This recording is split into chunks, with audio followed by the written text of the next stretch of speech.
In today's video, I'm going to teach you how to set up a BTCL domain on a HostPapa server. Let's get started and walk through this process step by step. First, you'll want to log into your HostPapa account. Head over to their dashboard by navigating to the HostPapa website and accessing your account through their login portal. Once you've logged in, direct your attention to cPanel, which is the control center for managing your website's backend. Now, it's time to locate your HostPapa named servers. These servers are crucial as they will connect and direct your domain name to your website. You can usually find them easily labeled as something like ns1.hostpapa.com.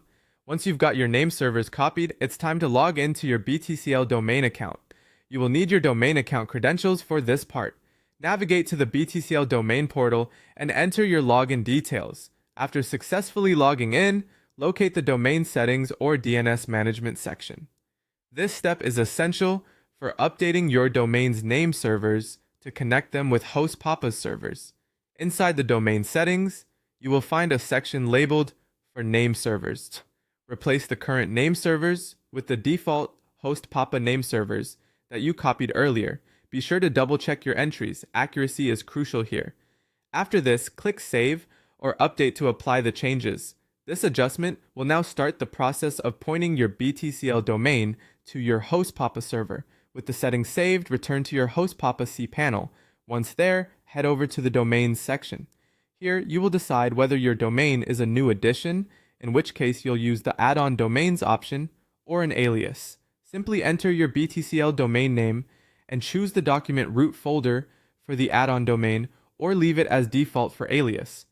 Finish this step by clicking Add Domain to complete the setup on HostPapa's side. Now we need to wait for DNS propagation. This can take anywhere from 24 to 48 hours, so be patient as your changes take effect across the web. Once propagation is complete, your BTCL domain should effectively point to your HostPapa server, aligning everything correctly as planned. Finally, it's time to test your website. Open your preferred web browser and type in your BTCL domain name. If everything has been set up correctly, your website, hosted on HostPapa, should now be live and accessible to viewers. And there you have it, a straightforward guide on setting up a BTCL domain with HostPapa. Thank you for joining me in this tutorial. If you found this helpful, don't forget to like the video and subscribe for more tutorials. Happy website hosting!